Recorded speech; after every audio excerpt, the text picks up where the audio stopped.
It's episode 6 of Leading Off, and with MLB The Show 21 dropping cross-platform tomorrow, ESPO and I are going to talk about video games, specifically the best baseball video games of all time on an all-new top of the order with the help of former radio show host with 90.7 WCLH and friend of the program, Joe Pugliese. Of course, we got your news, your notes, your choochery, and a whole lot more tonight on Leading Off.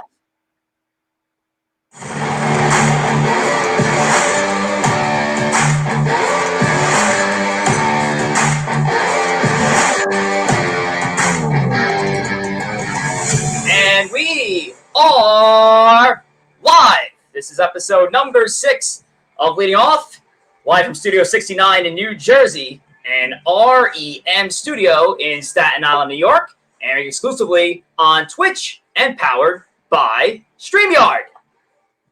And welcome back to the show on this Monday, April the 19th, 2021. I am your host, Rich Rivera, and I'm being joined by a strapping young lad himself, ESPO. Richard, as always, you are too generous with the introductions, but much appreciated. It's always a pleasure to be leading off with you on this lovely April evening. Rich, yes. we got to talk about it. Your Yankees, man, they suck. I was waiting for the cue. To crack open this White Claw that this show is not brought to you by, because I have no words. I have no words for this team. I mean, I'm going to have a lot of words for them on Savages in the Bronx later tonight at 8 p.m. With Tom, but they're awful. They are fucking god awful. They're not good. They're not good, Rich. But you know, is it your classic? It's just April. They'll figure it out, or are there bigger issues at hand for your Bombers? It's April 19th, and they should not be the worst team in the American League. Simple as that. And yeah, it is a whole season left. I know it's only been 15 games, 5-10. There have been worse starts to seasons that led to World Series. I mean, but it is rough. When I've been shitting on the Pittsburgh Pirates since the start of this show, and now the Pirates have a better record. Yep. The Pirates have a better record than the New York Yankees right now at this point of the season. It's telling. This team is fucking lost right now. And they are so hard to watch, and I'm so happy that they are off today. So I don't have to look at a score or have to worry about them tonight. I can just focus on these two shows for tonight, starting with, of course, Leading Off, which we're going to cover all of baseball, as we always do.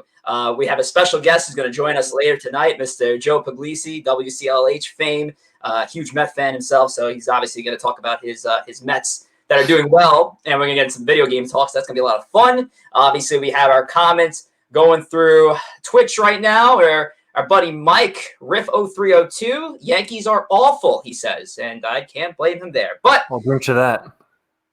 Yes, I don't know why you're drinking to that. You're a Met fan, and your team's in first place and doing well for the minimum games they played. So let's keep it rolling, though, with our weekly segment called Ducks on the Pond, which, of course, the bases are loaded with all the news and notes in MLB. And we usually get it going with some injury notes because, you know, we have a lot of fantasy owners here who want to keep track of their teams and see what's happening. Obviously, a big loss for owners of Ronald Acuna Jr., who's currently listed as day-to-day with pain in his abdominal region. So Acuna going down after this unbelievable start he's had for the Atlanta Braves. I mean, he is currently right now, as far as he is the best player of 2021 right now with the numbers that Ronald is putting up. So tough loss for Atlanta.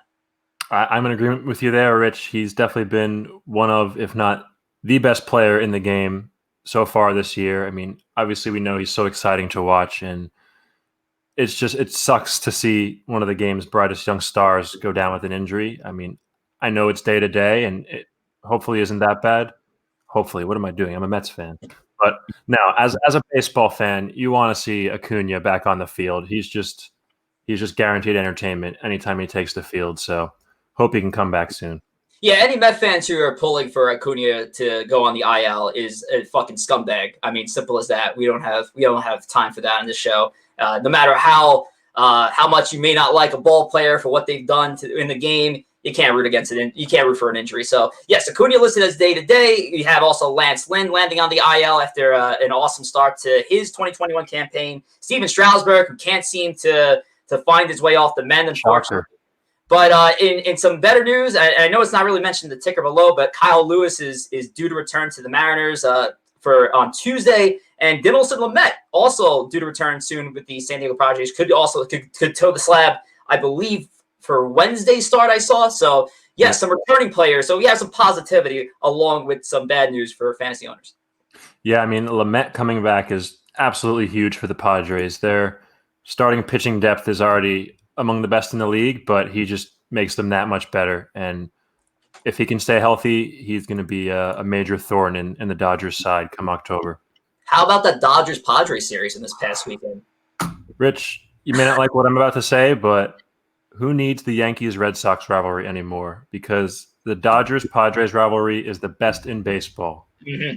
I don't know if I can even say that's a hot take, but it's a solid take. It's a beautiful take. But yeah, as far as competition goes, there's no better two teams I want to see play each other right now. Right. I mean, look, to have a rivalry, both teams got to be successful, and I'm not sure you can really say that in the last few years with the Yankees and the Mets. I'm sorry, not the Mets. The Yankees and the Red Sox. Right, of course.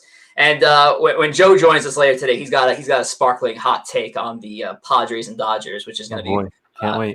So I'm going to ask him that. All right, moving on to our next topic here on Ducks on the Pond. Jay Bruce announcing his retirement from baseball on Sunday prior to the Yankees game against the Rays. It was a very weird situation with Bruce retiring or announcing his retirement and then still being an active player within the dugout. You'd have thought he would have caught maybe a bat, but I know it was also a close game and it was a winnable game, so I can understand the move not happening there. But Jay Bruce, former Met and now former Yankee, retiring at the age of 34. Jay Bruce, man, that guy, he's had a great career. He's a lock for Cooperstown, isn't he, Rich? Maybe not even the whole very good. Cooperstown. What? No, he is a lock for Cooperstown. He's a lock in the sense that he'll have plenty of free time now to spend with his family, and he can go whenever he wants. So maybe you'll see him in Cooperstown on your next trip up. Who knows? Yeah. For those who don't know, I am going to Cooperstown next week, so maybe I'll see Bruce there with his family visiting the place. Yeah, maybe, man, maybe. Oh God! Wait, real quick though, what was a favorite Jay Bruce moment of yours while he was in the Mets? Favorite Jay Bruce moment? Funny story actually. So when the Mets acquired Jay Bruce, summer of 2016, it was. Yeah. My dad, ever the pessimist, he made a bet with me that Jay Bruce would not eclipse 100 RBIs on the season. And at the time he was traded to the Mets, he had, I don't know, probably like 60 or 70 RBIs. So it seemed like a lock, but lo and behold, Jay Bruce ended the season 99 ribbies. Bastard. So I owed my dad a beer as a result. So yes, that's my favorite Jay Bruce story. Yes, 100%. I actually have any great Jay Bruce tales? I do. I actually do have a favorite Jay Bruce moment as a Yankee. It was Sunday when he announced his retirement from baseball. So, man, what did he ever do to you, man? Yankee, thanks for your service, pal. But no, seriously, good career for Jay. Respect the guy in the game. So 3-time All-Star, couple of Silver Sluggers. So good career. Obviously, not a nod for Cooperstown, but. He has to hang his hat on that at a pretty young age of 34 to retire. So right. I mean, hey, good for him. Moving on from the game, and speaking of the game, obviously, we're only going to talk about the game. The only game of baseball we're talking about. Last topic here. MLB is going to experiment with some more new rule changes in the Atlantic League of Professional Baseball. The ALPB has been the Major League Baseball's toy over the last few seasons, and the new experimentation rules, and we didn't know if some of those were actually going to come to light, and lo and behold, the extra inning rule with the runner at second base did. The 7-inning doubleheaders did. So now they're going to experiment with a couple more, including the double hook designated hitter, which is a very interesting concept. I don't want to get into the specifics of it. I know to generalize it, basically you have your start, you have a DH at the start of the game until your starting pitcher is removed, and then the DH spot is removed and replaced by the pitcher. So this will basically make teams strategize more on keeping their starting pitcher going or using more guys on their bench. it's an interesting rule. What do you think of the double hook designated hitter among the rule changes that the Atlantic League's going to experience? Yeah, I mean, I think it's a pretty interesting rule, and I'm excited to see how it works in the. I'm sorry, what league was it again? It was the Atlantic League of Professional Baseball, the former home of the Somerset Patriots. That's a mouthful, but yeah. So I mean, I'm interested to see how that rule works. I do like it in the sense that it kind of forces you to be more strategic with your substitutions and lineup decisions. So in that sense, I think it could be beneficial. I mean, we'll see how it works out. It could be a disaster, but hey, that's why they're doing it in the Atlantic League of Professional Baseball and not Sunday Night Baseball. But not yet. On that topic, they are also moving the mound back a few feet, which I gotta say I'm not a fan of. I mean, I'm a big believer in the saying, "If it ain't broke, don't fix it," and pitching has been working fine for as long as we've been watching. So why change it now? I agree with that. I think you're going to put extra stress on the pitchers that don't need the extra stress to begin with. I mean, you've seen pitchers over the years. I mean, it's almost a guarantee they have to go down with Tommy John. It's like almost a foregone conclusion. Now you're going to push the mound back at the second half of the season. Corey Faz says here in the chat, another April no-hitter, and the mound will be behind second base in the Atlantic League. So, yeah, I mean, that's a little nuts. I get they want to encourage more, I guess, more offensive production, giving the batters another 10 second to make a decision and swing at a pitch. But I feel like you're going to also see a lot of batters swinging out of their shoes, flop one over the fence. So you get messy. What I want to know is who is requesting all these changes to the game of baseball? Because everyone I talk to just loves the game just the way it is. The nerds, man. The nerds. I'm just going to blame the nerds. I'm going to blame Manfred, too, because Manfred's just an easy face to fucking blame because, screw that guy. But, yeah, so the rule change is coming to the Atlantic League, and hopefully we'll never see the light of day on the Major League Baseball diamond. But anyway, let's move on. And before we move on to our very special guest, let's fire off our Twitters here. You can follow us at LOFF Podcast on Twitter. You can follow ESPO at The Life of ESPO. And you can follow me at Rich J. Rivera, which I tweet nothing and will continue to tweet nothing. So just follow us at LOFF Podcast. But you can follow our next guest, though, at JR Pugs on Twitter. He's very, very rambunctious on Twitter. He is he is the textbook definition of Twitter fingers. He's always shitting on the Mets or whatever's happening in the world of sports, politics, or whatnot. So he's a fun Twitter handle to follow just in general. But yes, you can follow JR Pugs, but he is the former co-host of Staten Island Joe and Franiak show of 98.7 WCLH in Scranton Wilkes-Barre. He's a huge Met fan who's, I'm sure, very happy with his team's performances early in the season. Obviously not as happy with some of the postponements that have happened along with it. But here he is to join us for the second time here. Friend of the program, Joe Pugliese. What's up, Joe? What's going on, guys? Rich, ESPO, how you doing? Oh, man. Doing it's great. Good to see you once again. Of course, the last time for those hardcore leading off fans, we saw Joe's face, who was as part of one of our warm-up episodes. So this is the official call-up for Joe Pugliese to leading off. But we're happy to have you. Glad to be on the official show now, not the preseason. So, I know a lot of people have trouble getting out of the preseason this year, especially the Mets. But, not for nothing, as much as they've had, 7 postponements, I can't complain about the early season results. They're still not hitting the way that you want them to. But when you don't play more than 2 or 3 games in a row, it's really hard to get your groove offensively, especially in the cold weather. I think the Yankees are even showing that having consistent games makes it tough to get a groove on if the weather is cold and things aren't going right. So, the one thing about the Mets is the pitching is absolutely fantastic. I mean, Stroman has been more than any of us could have expected. I think that he is going to be a huge key for the Mets. They get Carrasco back soon. Syndergaard's on track. And listen, with all the postponements, you're going to have Carrasco, Syndergaard, and Lugo back for more games than you anticipated. So the Mets might end up having the better end of the deal on this.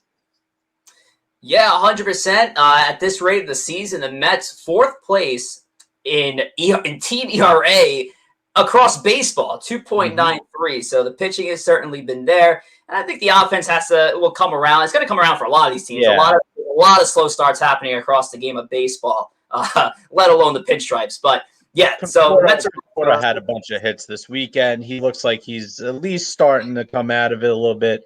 McNeil hasn't hit much. He's going to start to come out of it. Dom Smith has pretty much carried their offensive production. It looks like Lindor, has a chance to start to come out of it as well. So, I mean, you get these guys all starting to hit when, 3 out of your 4 main pieces haven't hit a lick. That team's going to be deadly going forward. And we already know, I mean, DeGrom, two starts in a row with 14 Ks. I mean, he's fantastic. And anything you get after him is just money in the bank. So, we're very positive for a Met fan, especially Braves now have a lot of injury issues. We all know the Phillies' problems in the bullpen. So if we're the Mets, we're looking good heading into the more consistent part of the schedule. So I'm excited. I'm happy about it. I always keep my expectations low for the Mets. Yeah. So that way I'm always pleasantly surprised. But I'm right there with everything you said there, Joe. I mean, you really couldn't ask for a better start to the season. I mean, given the postponements, that's unfortunate. But like you said, it may end up working out to our advantage. Yeah, you still worry about the bullpen a little bit, but once Lugo comes back, I think a lot of that gets shuffled around a little bit more, and you get a little bit of leeway. You don't have to use Familia as much. You don't have to use some of the other guys that make you a little nervous. Castro's look good in the early season. I think that's a little bit of a gem that they found, and hopefully he continues that. But, looking forward. Yeah, 100%. And shout out to the chat right now. Greg Kandari says 2 guys, sub-1 ERA helps that team ERA a lot. Of course it does. And Riff0302, our good buddy Mike, says the Mets' outlook a lot more positive than the Yankees. Which, of course, it's just been a horrific start for the Yankees organization. I just don't have the answers. But, Joe, I want to get off the crosstown teams because you had a hot take that you wanted to drop today regarding the Padres. I had a hot take. I said it before the season starts, and it's not really a knock on the Padres, but the Dodgers are going to win this division by 10 or 15 games going away. And it's not going to be close. I think we showed at the early season, and especially with this series, it can't be a rivalry if one team dominates. I know all the games were close, but the Dodgers won 2 out of 3. They were up in the 3rd game, and they blew it late.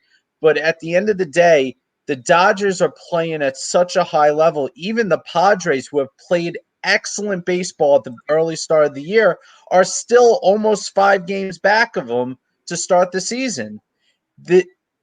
At some point, it's not about the Padres and where they are in their rebuild and where they are not even in the rebuild anymore, in their contention. It's the fact that the Dodgers might be one of the best teams that has ever been assembled, at least in the regular season.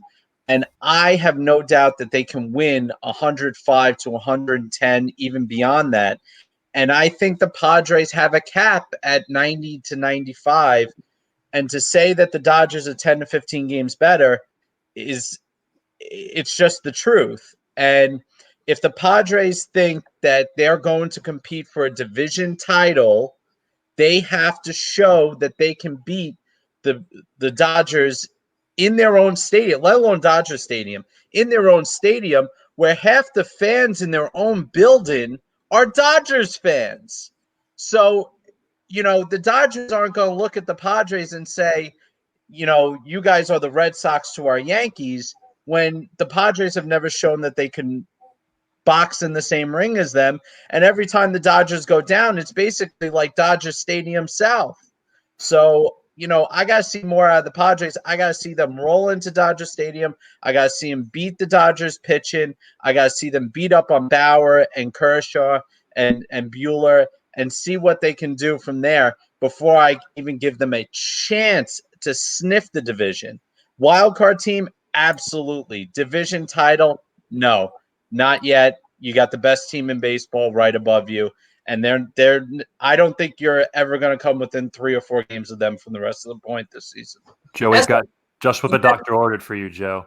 Next weekend, Thursday through Sunday, Padres at Dodgers, 4-game set. Here we go. So I mean, listen, if you're the Padres and you want to be considered a rival and you want to be considered contender, you got to take 3 out of 4 of that series. If the Dodgers take 3 out of 4 from you or sweep you, you're buried. Kiss the division goodbye in April, because the Dodgers aren't going to go into a 8-10 slump. They're just not. They're too good. They have too much depth. I mean, they have a starter that would be the 3 or 4 starter on most teams in baseball in their bullpen. So, I mean, the depth is unbelievable. And Bellinger's still out, and they're still dominating. I mean, it's an embarrassment of riches. So, like I said, I want to see the Padres contend with them. I think it's great for baseball. But until they can turn around and say, hey, we took 3 out of 4 in their building and we swept the Dodgers, they're not a contender for that division, in my opinion. Espo, you had the team, the Dodgers, at 110 wins in your preseason preview. So how do you feel about that take from Joe? I would think you would agree. I feel damn good about it. I mean, there's just nothing that would indicate that they're not the best team in baseball. I think 116 wins isn't out of the question at this point. I mean, they've come storming out of the gates. 13-3 start. It's pretty damn good pace. Should put them right around that 2001 Mariners record. So, gonna be fun to watch. But we brought Joe on to talk about video games, because tomorrow, for those of you who haven't pre-ordered already, like Joe and I, because the losers we are that have to collect our diamonds, MLB The Show 21 drops cross-platform tomorrow, which is cool because this is the first time it's ever been cross-platform before, never been released to Xbox people. So I hope to crush a lot of Xbox players online starting tomorrow. So Joe, you've been playing the game all weekend. What are your thoughts of the game? Yeah, I got early access. You pay enough money for a pre-order, you get to play the game early. But early thoughts are fantastic, especially on the PlayStation 5, which I know a lot of people are struggling to find right now. The game runs real. I know Rich is upset. Fucking system. Game runs really smooth. Not a huge fan of the new menu system. It's something to get used to. I think they did away with the leveling system of the previous game in 20. So your experience, especially in Diamond Dynasty, is all going to the program that you're currently in. So it remains to be seen whether that's a good or bad thing. But I think we've come to expect this. This is one of the gold standards in sports video games right now, and they constantly improve their product. They constantly tweak it. They do a ton of content, and for anybody that loves baseball, it's a great game to get into because the depth of it is just unbelievable. I think last year I had Rich and a few of the other guys start up on Diamond Dynasty. I really pushed them to take a look into it. It's a great mode. It's a time-consuming mode. And the best part about it is you can play with almost any player from history, and it really just changes the game. I loved franchise. I was a huge franchise guy, but, basically going into Diamond Dynasty, being able to have Babe Ruth on your team, Mickey Mantle, Mike Schmidt, you can have all these random guys on your team, and it really makes anybody who loves baseball and loves the history of the game, it brings you a lot of nostalgia being able to play with all these guys. I just want to stop a rumor before it really gets out of hand here. Greg Kandari in the chat just said, I heard Leading Off is giving away a PlayStation 5 to one of their lucky listeners, which would be completely incorrect because that PlayStation 5 would stay in my possession and nobody else's hands. What's our budget, Rich, for the show anyways, huh? You told me that backstage earlier. I don't know what you're talking about. I don't know what you're talking about. I'll give away I'll give away a PS4. Anybody want a PlayStation 4? I'll give that away. Maybe I got an empty box. You could give away that for the PlayStation. There you go. Let's scam the system. I like that. All right. Well, yeah. So MLB The Show. Fantastic game so far, like you just mentioned. Yeah, I do love how it channels back to history. Like there's some new legends into the game this year that haven't been on a baseball video game, either ever, or B, in a very long time. Roberto Clemente, for starters. Hank Aaron. a Yankee favorite, Alfonso Soriano, like back in the game. So it's fun to see those guys in the mix and that card collecting aspect. Even though I haven't gotten my hands on a PlayStation 5 yet, that stadium creator looks amazing for PlayStation 5 users of the game. So I know, Joe, you've seen a little bit of some of the creations. Yeah. Any takes on the stadium creator? I mean, it's everything that you want in a stadium creator mode. I mean, I think the last game that had this was early. It was way back, almost a decade ago. And you could just make a stadium whatever you want. Obviously, there are restrictions on the walls based on whether or not you can play it online, but you could get really crazy with it, and you can create stadiums that, maybe there's a classic stadium that's not in the game that you want to see. Can you edit the dimensions of the walls? Yes, but if you edit the dimensions out of a preset, you're not allowed to use it in online play. Right, but just for you can shits use and it. gigs, if you want to make a fun stadium with 200 feet outfield walls, then go into offline mode and in home run derby mode. It's great. I think it was an addition that everybody clamored for and everybody rooted for. And to get back to the fact that it's going to PlayStation Xbox this year, I think is a huge. I think it's just good for baseball in general. I used to be an Xbox guy. I moved to Xbox after the 360. I moved to PlayStation mainly because I wanted to play MLB The Show, and Xbox discontinued their 2K series. And not to mention, it was awful the last few years. It was unplayable. But, going back to that platform, you now have basically 80% of all people who play video games now have the ability to play the top baseball game made, and I think that's huge. I think that's going to be great for the game, not only the video game but the game of baseball, because I think fans want that ability to play baseball games. 100%. And you mentioned that word "top" just now, and which is perfect because we're now moving on to top of the order. And of course, we've done this before on the show where we rank our top three of any sort of baseball related topic. A few weeks ago, another mutual buddy of Joe and I, Mr. Joe Stern of Three Ugly Guys, we helped rank the best baseball movie moments of all time, which is really fun. But now we're going to do the top of the order of the best baseball video games of all time. This is going to be a tough one, but here we go. We're going to start off with Joe here with his number 3 spot. Well, my number 3 spot, I'm doing it as a baseball order. So my leadoff spot is going to be the backyard baseball games. I mean, if you're born anywhere between 1989 and 1995, you've probably played backyard baseball 2001 and 2003 for your computer. I spent countless amounts of time on it. You had so many great names. You have the greatest video game hitter of all time, and Pablo Sanchez in it. It's fantastic. I played 01 with McGuire on the cover. I think 03 had Piazza on the cover. I still have them to this day. My laptop has a CD player. I still can load them up. I still can play them. They're great. As kids, they instill that love of the game. And for me, it's one of the first first baseball video games I've ever played. So for me, that has a special place in my heart. And because it was one of the first, it's hitting leadoff for me. All right, Espo, who do you got? Love it. Before I go to 3, I want to shout out Kenny Kawaguchi, my favorite backyard baseball character. Wheels. That name. Wheels. Pete Wheeler. Wheels. Oh yeah. So my number 3 spot. This is maybe an unconventional choice, but I'm gonna go with Wii Sports Baseball.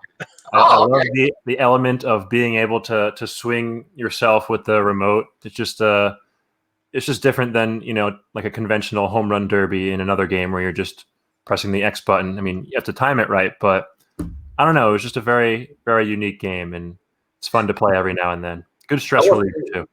Well, Wii Sports Baseball is probably like my off-season preparation for softball season, like almost every year. So, and I'm terrible at softball, so I guess it makes sense. All right. So anyway, moving on to my number 3 spot, All-Star Baseball 2005. Derek Jeter on the cover of this game. Also, Jeter covered like so many baseball video games in the past. But yeah, I loved All-Star Baseball 2004 for one particular game mode. It was their pickup game mode, which I thought was awesome. And I can't believe it's a concept that MLB The Show had never tried to duplicate. But basically, you have everybody, like all these stars of the game and losers and all these whatever, and they're all playing in street clothes, and you can draft them like you're drafting a pickup team, which I thought was excellent, which I thought was an awesome part of that game. You can play at like backyard stadiums, like they have like a Sandlot kind of stadium. They have like a Field of Dreams kind of field. So I thought it was a really cool element to the game. Very ahead of its time, but I'm going to continue with another game that was super ahead of its time for my number one spot. But Joe, who do you got number two? Number two is tough because I'm kind of restricted at the top. I'm going to go something. I'm going to leave off the game that I know you're going to put at the top just because I never owned it personally until years later. So my actual number two is Slugfest 2004 with Jim Edmonds on the cover. I had it for the original Xbox. I played that game constantly, being able to slide kick the second baseman in the teeth, being able to beam the guy and start a fight on the mound. It was I loved it. It was goofy. It was over the top. It was wacko. You could put in a cheat code to get anything from an aluminum bat to like a mascot head on the players. And it was entertaining. I have to say for a kid in his teens, early teens, it was fantastic. I got a couple other games that I've played and that I enjoy, but as far as how much I played that game, that was probably one of that in between stage after that backyard baseball phase where I played that probably the most out of any baseball game. Yeah, and that game was just reliving like Albert Bell colliding with Fernando Vina from first to second, but on every single play, which was awesome. Let's go. Who's your number two? Before I go to number two, special shout out, Expert FME. He's going throwback with his favorite, Atari Baseball 1970 with Pete Rose on the cover. Man, I am glad I grew up in this technological era, but hey, good for him. Anyways, my number two, you always remember your first. Got to be Major League Baseball 2K5 for the PS. Derek Jeter cover. Jeter on the cover. The first sports video game I ever owned and played. I remember I drafted a fantasy team to the Mets. I lost the first game, and then I proceeded to play the entirety of the rest of the season. Finished 161-1. I'll always remember that magical inaugural video game season, but it was just fun, man. As a kid, you just love playing video games, and that was definitely my favorite. And I mean, it's just the graphics today, if you played it now, they look terrible and the gameplay would probably be trash, but for its time, it was definitely one of the best. And those ESPN games that before they moved just to the 2K banner, they had the best announced team of Joe I think it was and John Miller. John Miller and Joe Morgan, right? I mean, you best can't announced get a better team than that. Yes, the the Sunday night baseball team of those two legends. My number two, MLB The Show 20. I'd say 21, but it's dropping tomorrow. But MLB The Show 20, because Joe said it best. He got me at the Diamond Dynasty last year, and I was hooked. And I would use the most recent game because the show is just a phenomenal series, and not because we've just been plugging it. That's dropping tomorrow. It's so there's just so many damn game modes. Like you can literally play this game forever, and you can be as creative as possible. I love the franchise mode. I love Road to the Show. But yeah, Diamond Dynasty just does it for me. And if you haven't gotten your hands on a copy or you haven't pre-ordered, you got to get this game. I mean, the show 21, it was solid so far, but you guys got to love that game when it comes out for PlayStation, Xbox tomorrow. All right, number ones. Joe, you start it. I'm going to get ripped for it, but I'm actually going to go MLB The Show 19. Okay. The only reason being is because, and it's not even the video game itself's fault, it's the fact that the season last year was abbreviated. The content rollout was limited at the beginning of the game, And even though we played 20 more than any probably video game, MLB The Show 19, I played from the start. You got that content. Rich is going to see it this year. You're going to get content from day one. You already have players of the week and things going into MLB The Show 21. The game improves every single year. But for me, there's no question in my mind that the MLB The Show games in the last few years, from just a content point, are by far, content, mechanics, anything, are by far and away the best baseball games ever made. And they're only getting better. And eventually you're going to get a dud. But every single time that I load up a new edition, I bought every single one since 2016. And, I can't say enough about them. I know everybody's going to harp on the one Rich is going to go to now, and probably Espo is going to go to. But, for what you're getting, there's no better $60 buy in all the sports. I mean, we can talk about other franchises like Madden and football, and you're not even in the same category. So for me, it was MLB The Show 19, MLB Show 19 and 20, basically part A and part B of the same game. So that's where I'm going with mine. Espo, number one. I'm sticking with the MLB The Show series as well with my number one, but both of you may be shocked to see what year my number one is. Well, here we go. MLB 2012, The Show. I am still playing this game every damn day. That's how good it is. I mean, admittedly, I still have a PS3 and I need to upgrade, but I mean, once again, if it ain't broke, don't fix it. I'm loving my experience with this game. I've actually done Road to the Show mode. I started the career when I bought the game in 2012, and I'm in year 16 of my career. Wow. And yeah, it's been going great, and I love playing it, and maybe I'll upgrade to a new system once my player's career ends. But I mean, yeah, you're in 2034 now with your MLB the Road to the Show. Right. I mean, it's going to be the year 3000 before I know it. But yeah, that's awesome though. MLB The Show 20. That was what, Agon on the cover? Yes, sir. Adrian Gonzalez, game of the year. All right. It's a great series though, man. Like, who does it better than MLB The Show? We're not talking about just a sports video game, just a video game franchise, period.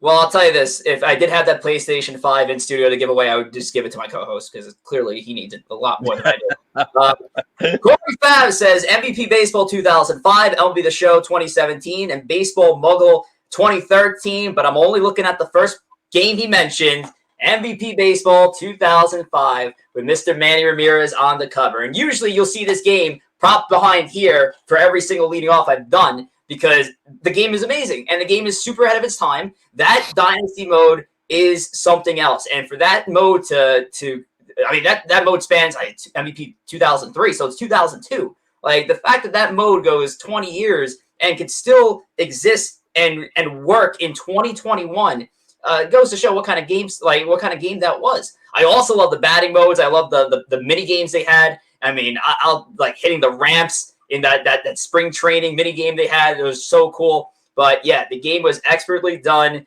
A lot of great legends, a lot of cool, like, old school stadiums, an awesome broadcast team, Mike Krukow, Dwayne Kuiper. Yeah, MVP Baseball 2005, man. The only thing I probably don't like is Manny Ramirez being on the cover. And outside of that, I love the game. It's definitely, without a doubt, my favorite baseball game ever, and I don't think it's going to be replaceable. And I got a special gift for you, Rich, for anybody in the chat too.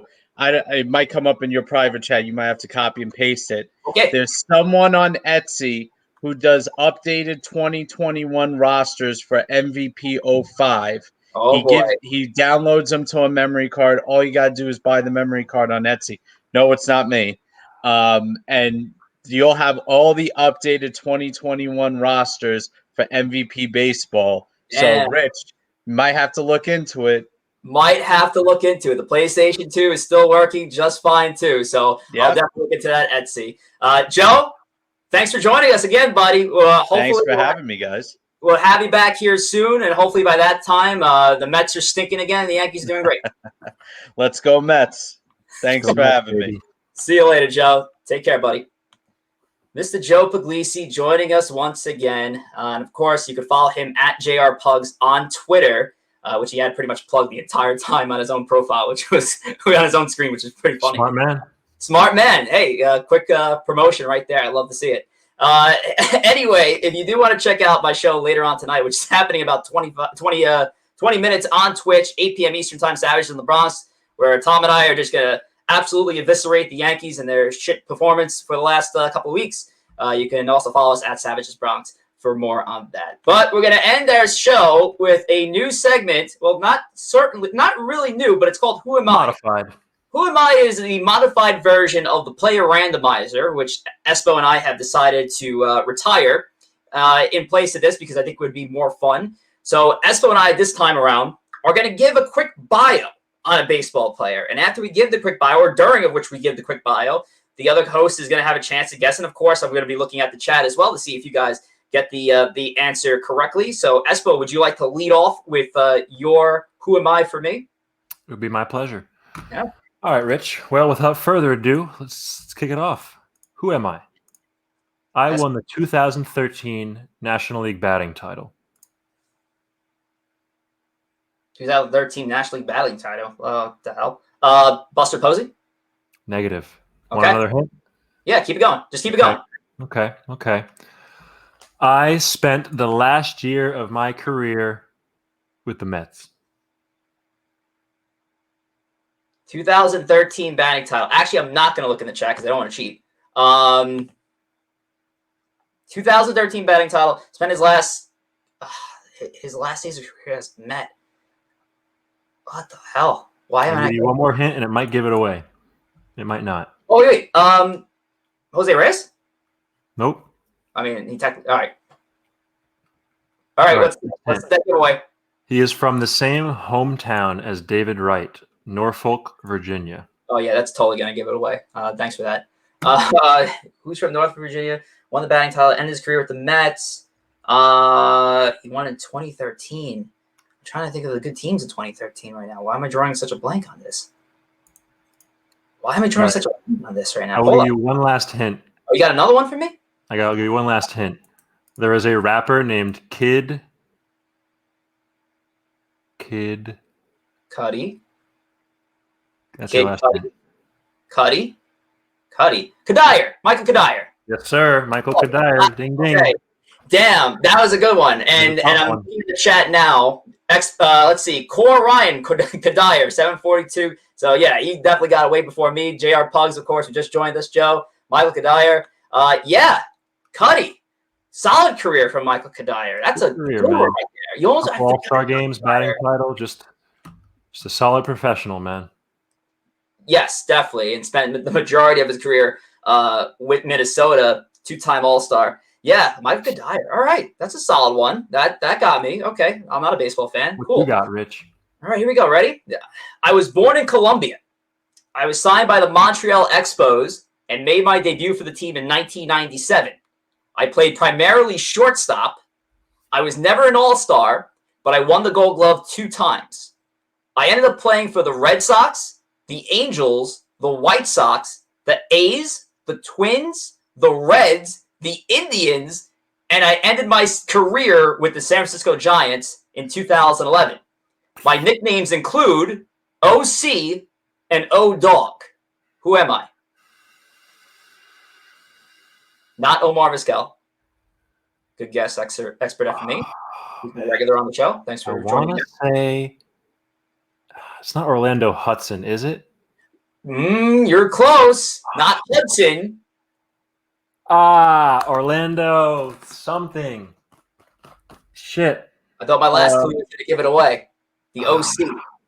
OC. Damn it. Tell me, Rich. I give up. Orlando Cabrera. Of course. Orlando Cabrera. How could I forget? Was he on that 04 Sox team? That one? Orlando Cabrera was on the 04 Sox team. Yes, he was. He was on the 2004 Red Sox. That's where I remember him from most. OCAB. Okay. Yeah, I remember him now. Yep. Yeah, he was a good one. Cabrera. He is a solid player. decent career, 272 line. They end up spending 15 years in the bigs. Yeah, Orlando Cabrera.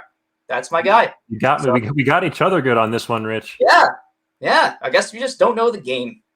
We don't. We're amateurs. Our last episode of Leading Off, presented by ESPO and Rich. Guys, drink to that. It's been great. It's been great. It's been real. ESPO, who you want to thank while we close out the show? I'd like to thank Lord Hobo Brewing for this wonderful IPA. I'd also like to thank the lovely Desiree Esposito for helping me put together this new office setup. Okay. Thank you, Mom. You're the best. All right. And now we just got to get some lights in there, and then you'll be all set. We're getting there. Yes, I want to thank my folks as well, my family, for all their love and support. I want to thank Joe Pugliese for hopping on and talking about video games. He did a great job, and we'll see what happens with that Dodgers-Padres rivalry, I guess. Weekend, big series, man. Yeah, I mean, he doesn't want to call it a rivalry yet, so it's going to be a big series coming up. And, so it was fun having on. Of course, all our Twitch followers, subscribers, our viewers, we love you guys all. We'll see you here next week for another edition of Leading Off, 7 p.m. Eastern Time on Twitch as always. Take care.